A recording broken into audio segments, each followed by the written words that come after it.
ರಾಮಪುರ ಅನ್ನುವ ಊರಿನಲ್ಲಿ ಸುಬ್ಬಯ್ಯ ಅವನ ಕುಟುಂಬದ ಜೊತೆ ಬಾಳ್ತಾ ಇದ್ದ. ಸುಬ್ಬಯ್ಯ ಪ್ರತಿದಿನ ಬೆಳಗ್ಗೆ ಅವನ ಊರಿನ ಪಕ್ಕದಲ್ಲಿದ್ದ ಅಡವಿಗೆ ಹೋಗಿ ಅಲ್ಲಿ ಒಣಗಿರುವ ಮರಗಳನ್ನ ಕಡಿದು ಸೌದೆಗಳಾಗಿ ಬದಲಾಯಿಸಿಕೊಂಡು ಅದನ್ನ ಎತ್ಕೊಂಡು ಊರೊಳಗಡೆ ಬಂದು ಅದನ್ನ ಮಾರಿ ಬರುವ ಸಂಪಾದನೆಯಲ್ಲಿ ಅವನ ಕುಟುಂಬನ ನೋಡ್ಕೊಳ್ತಿದ್ದ. ಸುಬ್ಬಯ್ಯನ ಹೆಂಡತಿ ಹೆಸರು ಕಾಂತಂ. ಕಾಂತಂ ತುಂಬಾನು ಬುದ್ಧಿವಂತೆ, ಹಾಗೇನೆ ತುಂಬಾ ಚುರುಕಾದವಳು ಕೂಡ.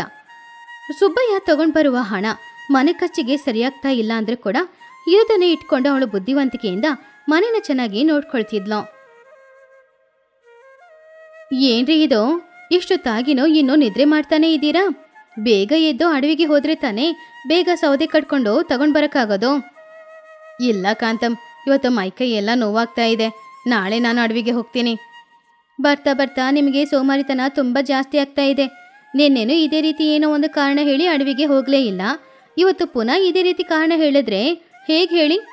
ಪ್ರತಿದಿನ ಅಡವಿಗೆ ಹೋಗಿ ಸೌದೆ ಕಟ್ಕೊಂಡು ಬಂದು ನೀವು ತಗೊಂಡು ಬರೋ ಹಣದಲ್ಲೇ ಅಲ್ವಾ ನಾನು ಕುಟುಂಬನ ನಡೆಸ್ತಾ ಇರೋದು. ಮೊದಲು ಎದ್ದು ಕೂತ್ಕೊಳ್ಳಿ, ಮಲ್ಕೊಂಡೇ ಇದ್ರೆ ನಿಮ್ಮ ಸೋಮಾರಿತನ ನಿಮ್ಮನ್ನ ಬಿಟ್ಟು ಹೋಗಲ್ಲ. ಹಾಗಂತ ಕಾಂತಂ ಹೇಳಿದಾಗ ಇಷ್ಟನೇ ಇಲ್ಲದೆ ಸುಬ್ಬಯ್ಯ ಎದ್ದು ಕೂತ್ಕೊಂಡ. ಆಮೇಲೆ ಬೇರೆ ದಾರಿ ಇಲ್ಲದೆ ಕೊಡ್ಲಿನ ಹಿಡ್ಕೊಂಡು ಅವನು ಅಡವಿಗೆ ಹೊರಟ. ಆವಾಗ ಹೋಗೋ ದಾರಿಯಲ್ಲಿ ಅವನು ರಂಗಯ್ಯನನ್ನ ಭೇಟಿಯಾದ. ಏನ್ ಸುಬ್ಬಯ್ಯ, ಸೌದೆ ತಗೊಂಡು ಬರಕ್ಕೆ ಅಡವಿಗೆ ಹೋಗ್ತಿದ್ಯಾ? ಹೌದು ರಂಗಯ್ಯ. ನೀನ್ ಮಾತ್ರ ಯಾಕೆ ಒಬ್ನೇ ಕಷ್ಟಪಡ್ತಾ ಇದೀಯಾ?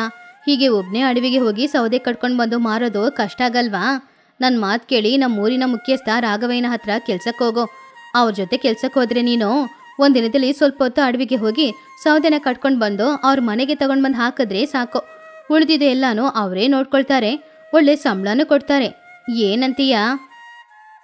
ಇಲ್ಲ ರಂಗಯ್ಯ, ನೀನು ಹೇಳಿದ ಹಾಗೇನೆ ನಾನು ರಾಘವಯ್ಯನ ಹತ್ರ ಕೆಲ್ಸಕ್ಕೆ ಹೋಗ್ತೀನಿ ಅಂತ ನನ್ನ ಹೆಂಡತಿ ಹತ್ರ ಯಾವಾಗಲೂ ಹೇಳಿದೆ. ಅವಳೇ ಬೇಡ ನೀನು ಸ್ವಂತವಾಗಿನೇ ಕೆಲಸ ಮಾಡು ಅಂತ ಹೇಳಿದ್ಲು. ರಾಘವಯ್ಯನ ಹತ್ರ ಕೆಲ್ಸಕ್ಕೆ ಹೋದ್ರೆ ಬೆಳಗಿಂದ ಸಂಜೆ ತನಕ ಅಡವಿಯಲ್ಲಿ ಸೌದೆ ಕಡಿಯೋಕ್ಕೆ ಬಿಡ್ತಾರೆ. ಒಂದು ವೇಳೆ ಹಾಗೆ ಇಲ್ಲ ಅಂದ್ರೆ ಕೂಡ ಅವ್ರ ಹೊಲ ಕೆಲಸ ಎಲ್ಲಾನು ಮಾಡಕ್ಕೆ ಹೇಳ್ತಾರೆ. ಅದೆಲ್ಲ ತುಂಬ ಕಷ್ಟ ಆಗುತ್ತೆ. ನೀನು ಅಲ್ಲಿ ಕೆಲ್ಸಕ್ಕೆ ಹೋಗೋದಕ್ಕಿಂತ ಬದಲು ಇಲ್ಲೇ ಕೆಲಸ ಮಾಡು ಅಂತ ಹೇಳಿಬಿಟ್ಲು. ಏನ್ ಸುಬ್ಬಯ್ಯ ಇದು, ಮನೆಯಲ್ಲಿ ಹೆಂಗಸ್ರ ಮಾತಿಗೆ ಇಷ್ಟು ಮುಖ್ಯತ್ವ ಕೊಡ್ಬೇಕಾ? ಮನೆಯಲ್ಲಿ ಹೆಂಗಸರು ಹಾಗೇನೆ ಹೇಳ್ತಾ ಇರ್ತಾರೆ, ಅವ್ರ ಮಾತನ್ನೆಲ್ಲ ಕಿವಿಯಲ್ಲಿ ಹಾಕೊಳ್ಬಾರ್ದು. ರಾಘವಯ್ಯನ ಹತ್ರ ನೀನು ಕೆಲ್ಸಕ್ಕೆ ಹೋದ್ರೆ ನಿನಗೆ ದಿನ ಸಂಬಳ ಮಾತ್ರ ಅಲ್ಲ, ವರ್ಷಕ್ಕೆ 2 ಮೂಟೆ ಧಾನ್ಯನೂ ಕೊಡ್ತಾರೆ ಗೊತ್ತಾ? ಸರಿ, ಇನ್ನು ನಾನು ಹೇಳಕ್ಕೆ ಏನಿದೆ, ಎಲ್ಲಾನು ನಿನ್ನಿಷ್ಟ ಬಿಡಪ್ಪ. ಆಮೇಲೆ ಸುಬ್ಬಯ್ಯ ಅಡವಿಗೆ ಹೋಗಿ ಅಲ್ಲಿರುವ ಸೌದೆಗಳನ್ನ ಕಟ್ಕೊಂಡು ಊರಿನೊಳಗಡೆ ತಗೊಂಡು ಬಂದು ಅದನ್ನ ಮಾರಿ ಹಣ ತಗೊಂಡು ಅವನ ಮನೆಗೆ ವಾಪಸ್ ಹೋದ. ಏನ್ರಿ ಇದು, ನಿಮ್ಗೋಸ್ಕರ ಬೆಳಿಗ್ಗೆಯಿಂದ ಕಾಯ್ತಾ ಇದ್ದೀನಿ, ನೀವು ನೋಡಿದ್ರೆ ಇಷ್ಟು ಲೇಟಾಗಿ ಬರ್ತಾ ಇದ್ದೀರಾ? ಸರಿ ಹೋಯ್ತು, ನಾನೇನೋ ಸುಮ್ಮನೆ ಊರನ್ನ ಸುತ್ತಾಡ್ಕೊಂಡು ಬರ್ತಾ ಇದ್ದೀನಾ? ಅಡವಿಗೆ ಹೋಗಿ ಸೌದೆ ಕಟ್ಕೊಂಡು ಬಂದು ಊರಿನೊಳಗಡೆ ಮಾರ್ಕೊಂಡು ಬರೋದು ಬೇಡ್ವಾ? ಸರಿ ಸರಿ, ಬೆಳಗ್ಗೆ ಹೋದವರು ಯಾವಾಗ ತಿಂದಿದ್ದು, ಅದಕ್ಕೆ ಬಂದರೆ ಊಟ ಹಾಕೋಣ ಅಂತ ಕಾಯ್ತಾ ಇದೆ. ಬನ್ನಿ ಸ್ವಲ್ಪ ಊಟ ಮಾಡಿ. ಹಾಗಂತ ಹೇಳಿದ್ಲು ಕಾಂತಂ. ಸುಬ್ಬಯ್ಯ ಕೂಡ ಸರಿ ಅಂತ ಹೇಳಿ ಹೊಟ್ಟೆ ತುಂಬ ಊಟ ಮಾಡ್ದ. ಆಮೇಲೆ ಸುಬ್ಬಯ್ಯ ಕಾಂತಂ ಹತ್ರ ಕೂತ್ಕೊಂಡು, ಕಾಂತಂ, ನಿನಗೆ ವಿಷಯ ಗೊತ್ತಾ? ನಾನು ಅಡವಿಗೆ ಹೋಗೋ ದಾರಿಯಲ್ಲಿ ರಂಗಯ್ಯನನ್ನ ನೋಡಿದೆ. ಅದೇ ಆ ರಾಘವಯ್ಯನ ಹತ್ರ ಕೆಲಸ ಮಾಡ್ತಾನೆ ಅಲ್ವಾ ಆ ರಂಗಯ್ಯ. ಇವಾಗೆಲ್ಲ ರಾಘವಯ್ಯ ದಿನ ಕೆಲಸ ಮಾಡಿಸ್ಕೊಂಡು ಬರೀ ಕೂಲಿ ಹಣ ಮಾತ್ರ ಕೊಡೋದಿಲ್ಲಂತೆ, ವರ್ಷಕ್ಕೆ 2 ಮೂಟೆ ಅಕ್ಕಿನೂ ಕೊಡ್ತಾರೆ ಅಂತ ಹೇಳ್ದ. ಬೇಡ ರೀ, ಅವರು ಕೊಡೋ ಅಕ್ಕಿಗೋಸ್ಕರ ಹಣಕ್ಕೋಸ್ಕರ ಅವ್ರ ಹತ್ರ ನೀವು ಕೆಲ್ಸಕ್ಕೆ ಹೋದ್ರೆ ಹಗಲು ರಾತ್ರಿ ಕೆಲಸ ಮಾಡಬೇಕಾಗುತ್ತೆ. ನಿಮ್ಮ ಆರೋಗ್ಯ ಎಲ್ಲಾನು ಹಾಳಾಗುತ್ತೆ.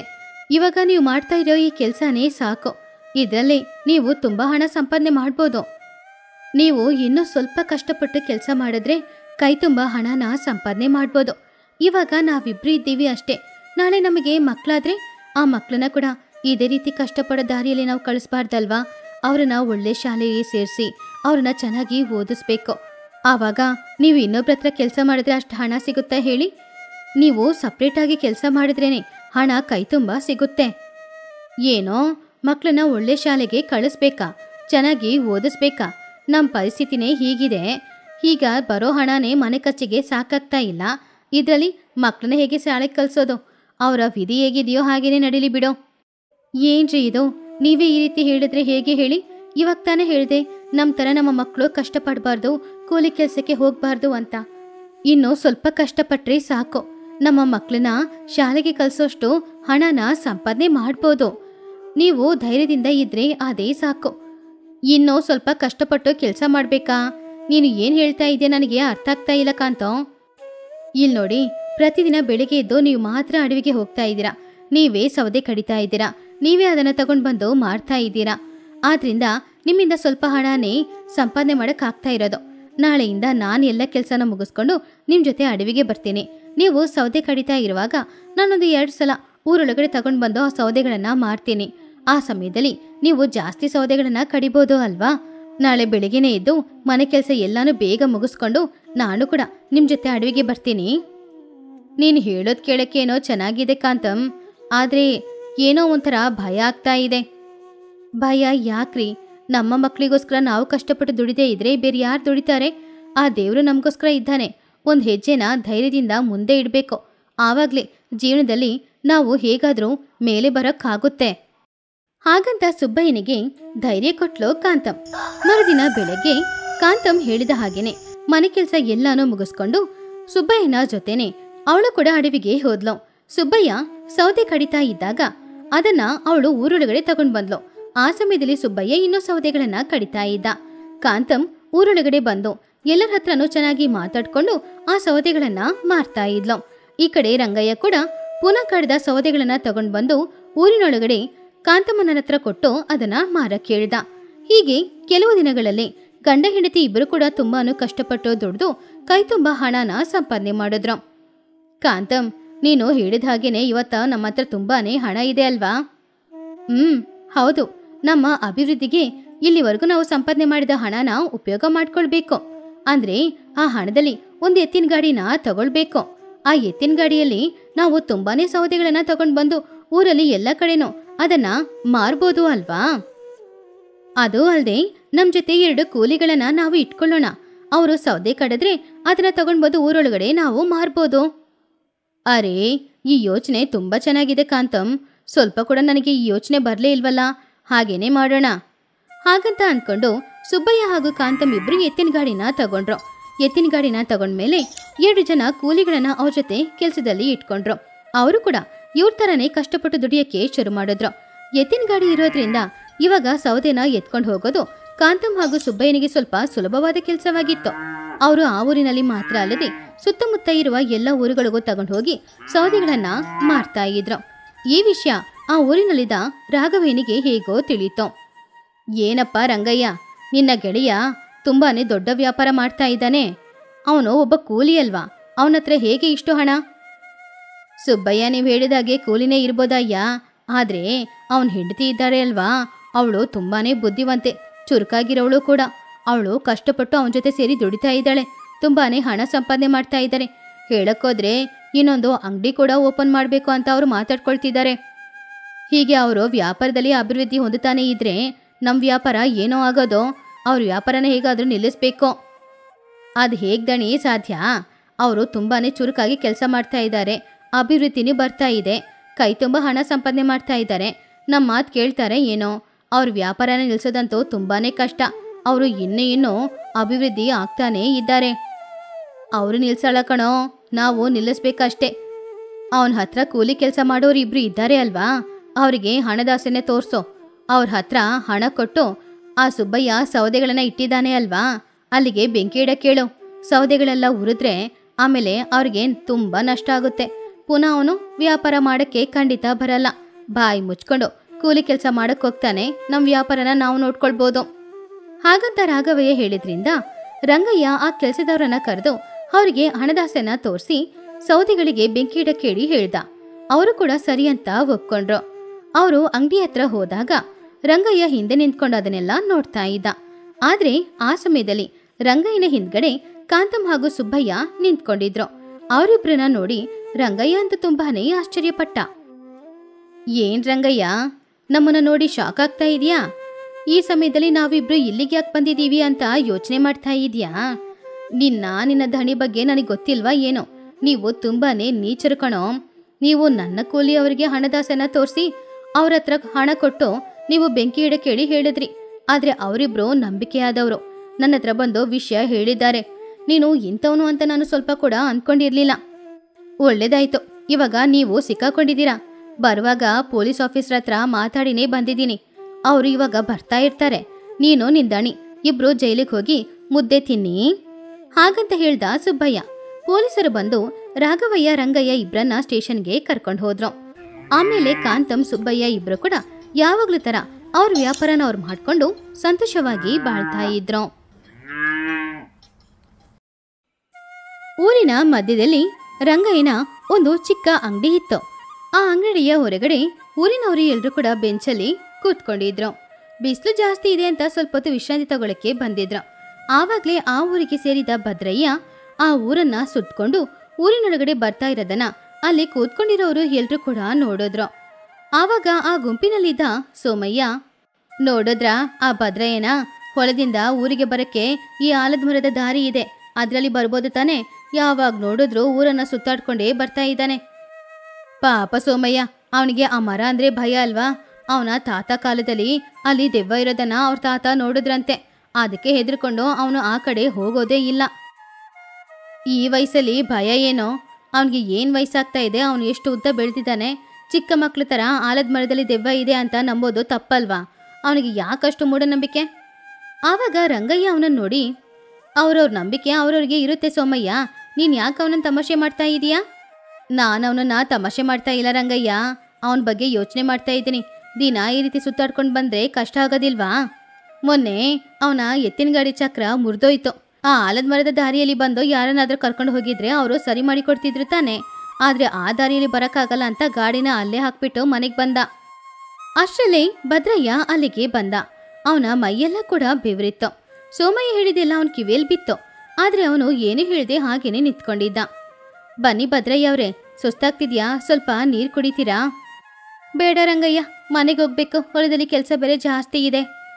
ಆವಾಗ ಸೋಮಯ್ಯ ಭದ್ರಯ್ಯನ ಹತ್ರ, ಹೊಲದಲ್ಲಿ ಕೆಲಸ ಜಾಸ್ತಿ ಇದೆ ಅಂದ್ರೆ ಈ ದಾರಿಯಲ್ಲಿ ಬರ್ಬೋದು ತಾನೆ, ಯಾವಾಗ ನೋಡಿದ್ರು ಆ ಆಲದ ಮರನ ನೋಡಿ ಹೆದ್ರಿ ಹೆದ್ರಿ ಊರನ್ನ ಸುತ್ತಾಡ್ಕೊಂಡು ಯಾಕೆ ಬರ್ತಾ ಇದೆಯಾ? ಅದನ್ನ ಕೇಳಿ ಭದ್ರಯ್ಯ ತುಂಬಾ ಬೇಜಾರು ಮಾಡ್ಕೊಂಡ. ನಿನಗೇನು ಗೊತ್ತು ಸೋಮಯ್ಯ, ರಾತ್ರಿ ಸಮಯ ಆ ದಾರಿಯಲ್ಲಿ ಇರೋ ಆಲದ ಮರದಲ್ಲಿ ದೆವ್ವ ಇದೆ, ಅದನ್ನ ನಮ್ಮ ತಾತ ಕಣ್ಣಾರೆ ನೋಡಿದ್ದಾರೆ.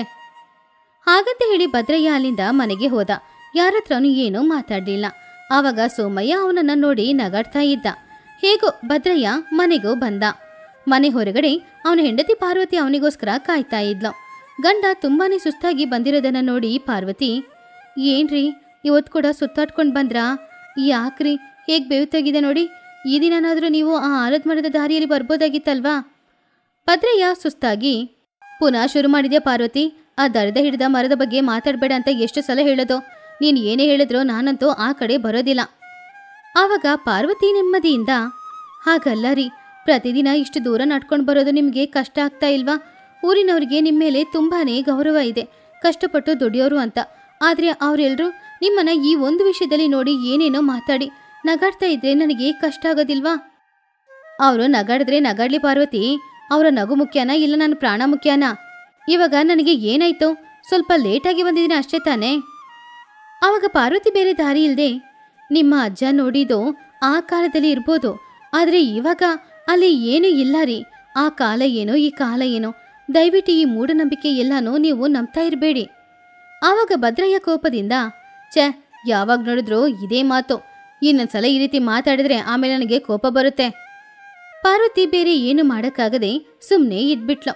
ಹಾಗೆ ದಿನಗಳು ಹೋಗ್ತಾ ಇತ್ತು. ಒಂದಿನ ಪಕ್ಕದೂರಾದ ಸೀತಾಪುರದಿಂದ ಒಬ್ಬ ವ್ಯಕ್ತಿ ತುಂಬ ಬೇಗ ಪಾರ್ವತಿಯ ಮನೆಗೆ ಬಂದ. ಅಮ್ಮ ಅಮ್ಮ, ನಿಮ್ಮಮ್ಮನಿಗೆ ತುಂಬಾನೇ ಹುಷಾರಿಲ್ಲ, ಅವರು ಮಂಚದಲ್ಲಿ ಮಲ್ಕೊಂಡಿದ್ದಾರೆ, ನಿಮ್ಮನ್ನ ಅಳಿಯಂದಿರನ್ನ ಬೇಗ ಬರಕೇಳಿದ್ರು, ಬನ್ನಿ ಅಮ್ಮ ಹೋಗೋಣ. ಅದನ್ನು ಕೇಳಿ ಪಾರ್ವತಿಗೆ ಒಂದು ಕ್ಷಣ ಹೃದಯ ನಿಂತೋದ ಹಾಗೆ ಇತ್ತು. ಭದ್ರಯ್ಯ ಕೂಡ ಅದನ್ನು ಕೇಳಿ ಬೇಜಾರು ಮಾಡ್ಕೊಂಡ. ಆವಾಗ ಪಾರ್ವತಿ, ರೀ ಬೇಗ ಬನ್ನಿ ಹೋಗೋಣ, ನಮ್ಮ ಅಮ್ಮನಿಗೆ ಅಲ್ಲಿ ಏನಾಯ್ತು ಏನೋ ಗೊತ್ತಿಲ್ಲ. ಆವಾಗ ಭದ್ರಯ್ಯ ಈ ರೀತಿ ಹೇಳ್ದ, ಬೇಜಾರು ಮಾಡ್ಕೊಳ್ಬೇಡ ಪಾರ್ವತಿ, ನಾನು ಹೋಗಿ ಗಾಡಿ ತಗೊಂಡು ಬರ್ತೀನಿ, ಹೋಗೋಣ.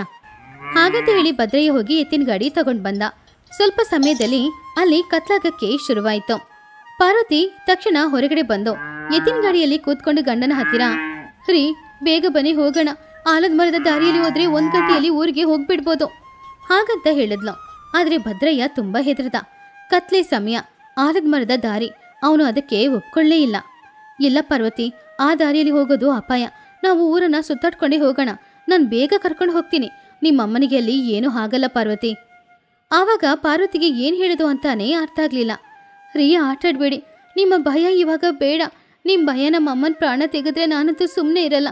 ನಮ್ಮಮ್ಮ ಅಲ್ಲಿ ಕಷ್ಟಪಡ್ತಾ ಇದ್ದಾರೆ, ಅವ್ರಿಗೆ ಏನಾಗುತ್ತೋ ಏನೋ ಅಂತ ತುಂಬಾನೇ ಭಯ ಆಗ್ತಿದೆ ರೀ. ದೆವ್ವ ಏನು ಮಾಡಲ್ಲ ರೀ, ಅಲ್ಲಿ ದೆವ್ವನೇ ಇರಲ್ಲ ರೀ. ಬನ್ರಿ ದಯವಿಟ್ಟು ಹೋಗೋಣ. ಭದ್ರಯ್ಯ ಭಯದಿಂದ, ಬೇಡ ಪಾರ್ವತಿ, ಅಪಾಯನ ನಾವು ಹುಡ್ಕೊಂಡು ಹೋಗ್ಬಾರ್ದು. ನಾನು ಬೇಗನೆ ಊರಿಗೆ ಕರ್ಕೊಂಡು ಹೋಗ್ತೀನಿ, ನಾವು ಊರನ್ನ ಸುತ್ಕೊಂಡೇ ಹೋಗೋಣ. ಪಾಪ ಪಾರ್ವತಿ ನಿಸ್ಸಹಾಯತೆಯಿಂದ, ನಿಮ್ಮನ್ನ ಆ ದೆವ್ವ ಏನೂ ಮಾಡಲ್ಲ ರೀ. ನಮ್ಮಮ್ಮನಿಗೆ ಅಲ್ಲಿ ಏನಾದರೂ ಆದರೆ ಏನು ಮಾಡೋದು? ನಮ್ಮಮ್ಮನಿಗೆ ನಮ್ಮನ್ನ ಬಿಟ್ಟರೆ ಬೇರೆ ಯಾರೂ ಇಲ್ಲ. ದಯವಿಟ್ಟು ನನ್ನ ಮಾತು ಕೇಳಿ, ಈ ದಾರಿಯಲ್ಲಿ ಹೋಗೋಣ ರೀ. ನಮಗೇನೂ ಆಗಲ್ಲ ರೀ. ಬನ್ರಿ, ಬೇಗ ಹೋಗಬೇಕು, ಅಮ್ಮನ ಕಾಪಾಡಬೇಕು, ಹೋಗೋಣ ರೀ. ಹಾಗಂತ ಪಾರ್ವತಿ ಎಷ್ಟೇ ಹೇಳಿದ್ರೂ ಭದ್ರಯ್ಯ ಅಂತೂ ಒಪ್ಕೊಳ್ಳೇ ಇಲ್ಲ. ಅವನಿಗೆ ಆ ದಾರಿಯಲ್ಲಿ ಹೋಗೋದು ಅಂದ್ರೇನೆ ತುಂಬ ಭಯ. ಅವನು ಇವಾಗ ಅವಿವೇಕಿ ಆಗಿದ್ದ. ಬೇಡ ಪಾರ್ವತಿ, ಬಾ, ನಾನು ಹೇಳ್ತಾ ಇದ್ದೀನಲ್ವಾ, ನಿನ್ನನ್ನು ನಾನು ಬೇಗ ಕರ್ಕೊಂಡು ಹೋಗ್ತೀನಿ. ನೀನು ಮೊದಲು ಗಾಡಿಯಲ್ಲಿ ಹತ್ತು. ಪಾರ್ವತಿನೂ ಬೇರೆ ದಾರಿ ಇಲ್ಲದೆ ಇವನಿಗೆ ಅರ್ಥನೂ ಆಗಲ್ಲ ಅಂತ ಅಂದ್ಕೊಂಡು ಅವಳು ಗಾಡಿಯಲ್ಲಿ ಹತ್ತಿ ಕೂತ್ಕೊಂಡ್ಲು. ಹಾಗೆ ಅವರಿಬ್ರು ಎತ್ತಿನ ಗಾಡಿಯಲ್ಲಿ ಪಕ್ಕದೂರಿಗೆ ಹೋದ್ರು. ಸುಮಾರು ಸಮಯನೂ ಆಯ್ತು. ಒಂದೊಂದು ಕ್ಷಣನೂ ಒಂದೊಂದು ಯುಗ ಥರ ಹೋಗ್ತಾ ಇತ್ತು. ಕತ್ಲು ಸಮಯ, ಗಾಡಿ ಮೆಲ್ಲೆ ಹೋಗ್ತಾ ಇತ್ತು. ಪಾರ್ವತಿ ಬಾಯಿ ಬಿಟ್ಟು ಒಂದು ಮಾತು ಕೂಡ ಮಾತಾಡ್ಲಿಲ್ಲ. ಊರಿನೊಳಗಡೆ ಹೋಗ್ತಾ ಇದ್ದಾಗ ಮಧ್ಯರಾತ್ರಿ ಸಮಯ ಆಗಿತ್ತು. ಆವಾಗ ಪಾರ್ವತಿಯ ತಾಯಿಯ ಮನೆ ಬಾಗಿಲ ಹತ್ತಿರ ಸುಮಾರು ಜನ ನಿಂತ್ಕೊಂಡಿರೋದನ್ನ ಅವಳು ನೋಡಿದ್ಲು. ಆ ದೃಶ್ಯ ಅವಳಿಗೇನೋ ಒಂದು ಹೊಸ ಭಯನ ಕೊಟ್ಟಿತ್ತು. ಅವಳು ಇಳಿದು ಮನೆಯೊಳಗಡೆ ಹೋಗಿ ನೋಡಿದಾಗ ಮನೆಯಲ್ಲಿ ಮಂಚದಲ್ಲಿ ಅವಳ ತಾಯಿ ಮಲ್ಕೊಂಡಿದ್ರು. ಆವಾಗ ಪಕ್ಕದಲ್ಲೇ ಡಾಕ್ಟರ್ ಕೂಡ ನಿಂತ್ಕೊಂಡಿದ್ರು. ಡಾಕ್ಟರ್ ಪಾರ್ವತಿನ ನೋಡಿ ಅವಳ ಹತ್ರ ಈ ರೀತಿ ಹೇಳಿದ್ರು, ಏನಮ್ಮ ಇದು, ಇದಾ ಬರೋ ಸಮಯ? ನಾನು ಸಂಜೆನೆ ಹೇಳಿ ಕಳಿಸ್ದೆ ತಾನೆ, ಬೇಗ ಬಂದಿದ್ರೆ ಒಂದ್ ವೇಳೆ ನಿಮ್ಮಮ್ಮನ ಕಾಪಾಡ್ಬೋದಾಗಿತ್ತೋ ಏನೋ. ಇವಾಗ ಯಾವುದೂ ನನ್ನ ಕೈಯಲ್ಲಿಲ್ಲ ಅಮ್ಮ, ದೇವ್ರತ್ರ ಬೇಡ್ಕೊಳ್ಳಿ, ಇನ್ನೂ ಆ ದೇವ್ರು ಬಿಟ್ಟ ದಾರಿ. ಅದನ್ನು ಕೇಳಿದಾಗ ಭದ್ರಯ್ಯನಿಗೆ ಹೃದಯನೇ ಒಂದ್ ನಿಮಿಷ ನಿಂತೋದ ಹಾಗೆ ಇತ್ತು. ಅದೆಲ್ಲದಕ್ಕೂ ಕಾರಣ ಅವನೇ ಅನ್ನೋದು ಅವನಿಗೆ ಅರ್ಥ ಆಯಿತು. ಪಾರ್ವತಿ ತನ್ನ ಗಂಡನನ್ನ ನೋಡಿದ್ಲು. ಅವಳ ಕಣ್ಣಲ್ಲಿ ಇವಾಗ ಕಣ್ಣೀರಿಲ್ಲ, ಮುಖದಲ್ಲಿ ಕೋಪ ಇಲ್ಲ. ಆದ್ರೆ ಅವಳು ಆ ರೀತಿ ನೋಡಿದ್ದು ಪಾಪ ಭದ್ರಯ್ಯನಿಗೆ ತುಂಬಾನೇ ಕಷ್ಟ ಆಯಿತು. ಮರುದಿನ ಬೆಳಗಾಯ್ತು. ಪಾರ್ವತಿಯ ತಾಯಿ ಕಣ್ಬಿಟ್ಟು ನೋಡಿದ್ರು. ಆದ್ರೆ ಅವರಿಂದ ಮಾತಾಡಕ್ಕಾಗ್ತಿಲ್ಲ, ಅವರಿಂದ ಕೈಕಾಲ್ನ ಅಲ್ಲಾಡ್ಸಕ್ಕಾಗ್ತಿಲ್ಲ. ಅವರ ಪ್ರಾಣಕ್ಕೆ ಯಾವುದೇ ಅಪಾಯನೇ ಇಲ್ಲ. ಆದ್ರೆ ಇನ್ನೂ ಅವರು ಮಂಚದಲ್ಲಿ ಮಲಗಬೇಕಾಗಿರೋ ಪರಿಸ್ಥಿತಿ. ಮರುದಿನ ಬೆಳಗ್ಗೆ ಪಾರ್ವತಿ ಭದ್ರಯ್ಯ ಇಬ್ರು ಅವರ ಊರಿಗೆ ವಾಪಸ್ ಹೋಗ್ತಾ ಇದ್ರು. ಭದ್ರಯ್ಯ ತುಂಬಾನು ಬೇಜಾರ್ ಮಾಡ್ಕೊಳ್ತಾ ಇದ್ದ. ಭದ್ರಯ್ಯ ಹಾಗೂ ಪಾರ್ವತಿಯ ಮಧ್ಯದಲ್ಲಿ ಒಂದು ನಿಶಬ್ದ ಇತ್ತು. ಇಬ್ರು ಮಾತಾಡ್ಕೊಳ್ಳೇ ಇಲ್ಲ. ಆದ್ರೆ ಆ ನಿಶಬ್ದ ಭದ್ರಯ್ಯನಿಗೆ ಚಾಕು ತಗೊಂಡು ಚುಚ್ಚೋ ತರ ಅನಿಸ್ತಿತ್ತು. ಪಾರ್ವತಿ ಮೌನವಾಗಿ ಕೂತ್ಕೊಂಡಿದ್ಲು. ಗಂಡನ ಹತ್ರ ಏನೂ ಮಾತಾಡ್ಲೇ ಇಲ್ಲ. ಭದ್ರಯ್ಯನಿಗೂ ಏನೂ ಅರ್ಥನೇ ಆಗ್ಲಿಲ್ಲ.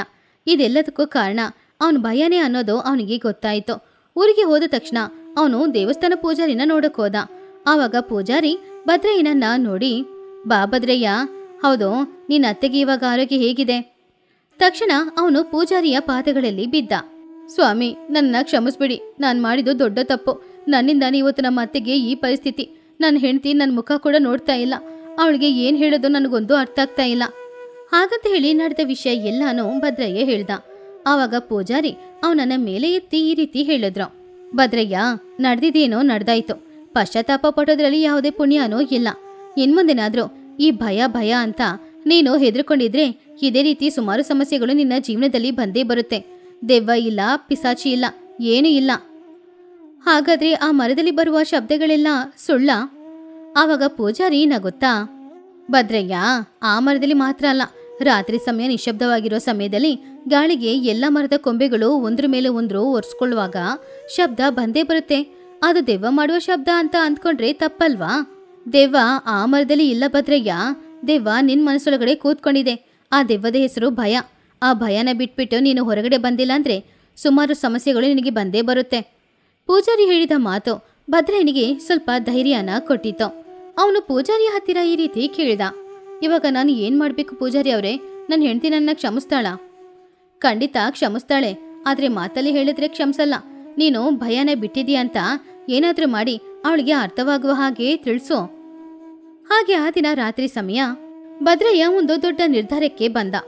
ಮನೆಯಿಂದ ರಾತ್ರಿ ಸಮಯ ಅವನೊಂದು ಬೆಳಕು ಹಿಡ್ಕೊಂಡು ಹೊರಗಡೆ ಬಂದ. ಹಾಗೆ ಹೊರಗಡೆ ಬಂದವನು ಮನೆಯಿಂದ ಆ ಆಲದ ಮರದ ಕಡೆನೇ ಹೋಗ್ತಾ ಇದ್ದ. ಅವನ ಹೃದಯದ ಬಡಿತ ಜಾಸ್ತಿ ಆಗ್ತಾ ಇತ್ತು. ಕೈಕಾಲು ನಡುಗ್ತಾ ಇತ್ತು. ಭಯ ತುಂಬಾನೇ ಹೆಚ್ಚಾಗ್ತಾ ಇತ್ತು. ಆದ್ರೂ ಹೇಗೋ ಧೈರ್ಯ ಮಾಡ್ಕೊಂಡು ಅವನು ಆಲದ ಮರದ ಹತ್ತಿರ ಹೋದ.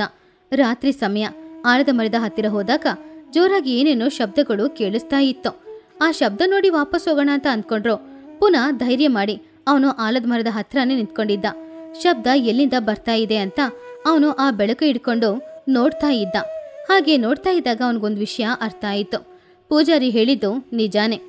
ಕೊಂಬೆಗಳು ಒಂದ್ರ ಮೇಲೆ ಒಂದ್ರು ಒರೆಸ್ಕೊಳ್ಳೋದ್ರಿಂದಾನೇ ಆ ಶಬ್ದ ಬರ್ತಾ ಇತ್ತು. ಆ ಆಲದ ಮರದಲ್ಲಿ ಬಾವಲಿಗಳನ್ನ ಬಿಟ್ರೆ ಬೇರೆ ಯಾವುದೂ ಇಲ್ಲ. ಸುಮಾರು ಅರ್ಧ ಗಂಟೆ ಸಮಯ ಅವನು ಅಲ್ಲೇ ಕೂತ್ಕೊಂಡಿದ್ದ. ಮೆಲ್ಲೆ ಮೆಲ್ಲೆ ಅವನ ಮನಸ್ಸಿನಲ್ಲಿದ್ದ ಭಯ ಹೋಗ್ತಾ ಇತ್ತು. ಅವನಿಗೆ ಅಲ್ಲಿ ಕೂತ್ಕೊಂಡಿರೋದು ಪ್ರಶಾಂತವಾಗಿಯೇ ಇತ್ತು. ಸ್ವಲ್ಪ ಸಮಯದ ನಂತರ ಅವನ ಮನೆಗೆ ವಾಪಸ್ ಬಂದ. ಮನೆ ಹೊರಗಡೆ ಅವನ ಹೆಂಡತಿ ಅವನಿಗೋಸ್ಕರ ಕಾಯ್ತಾ ಇದ್ಲು. ಆಲದ ಮರದ ದಾರಿಯಿಂದ ತನ್ನ ಗಂಡ ಬರೋದನ್ನ ನೋಡಿ ಅವಳು ಆಶ್ಚರ್ಯಪಟ್ಲು. ಆವಾಗ ಭದ್ರಯ್ಯ ಪಾರ್ವತಿ ಹತ್ತಿರ ಬಂದು, ನನ್ನನ್ನು ಕ್ಷಮಿಸ್ಬಿಡು ಪಾರ್ವತಿ, ನಾನು ಮಾಡಿದ್ದು ತಪ್ಪು. ಇನ್ನು ಮುಂದೆ ಈ ದೇವ್ವಾಗಿವ್ವ ಅಂತ ಯಾವುದಕ್ಕೂ ನಾನು ಹೆದರಲ್ಲ. ಹಾಗತ್ತ ತನ್ನ ಗಂಡ ಹೇಳಿದ ಮಾತಿನಲ್ಲಿ ಇದ್ದ ಧೈರ್ಯ, ಅವನ ಕಣ್ಣಿನಲ್ಲಿದ್ದ ಪಶ್ಚಾತ್ತಾಪ ಎರಡೂ ನೋಡಿ ತನ್ನ ಗಂಡ ಬದಲಾಗಿದ್ದಾನೆ ಅಂತ ಪಾರ್ವತಿ ಅರ್ಥ ಮಾಡ್ಕೊಂಡ್ಲು. ಈ ಕಥೆಯಲ್ಲಿರುವ ನೀತಿ ಏನು ಅಂದ್ರೆ, ಭಯ ಅನ್ನೋದು ದೊಡ್ಡ ದೆವ್ವದ ತರ. ಆ ಭಯ ನಮ್ಮ ಮನಸ್ಸೊಳಗಡೆ ಇರೋ ತನಕ ನಾವು ಜೀವನದಲ್ಲಿ ಉದ್ಧಾರ ಆಗಲ್ಲ. ಆ ಭಯನ ಹೊರಗಡೆ ತೆಗೆದು ಹಾಕಿದ್ರೇನೆ ಜೀವನದಲ್ಲಿ ನಾವು ಉದ್ಧಾರ ಆಗೋದು.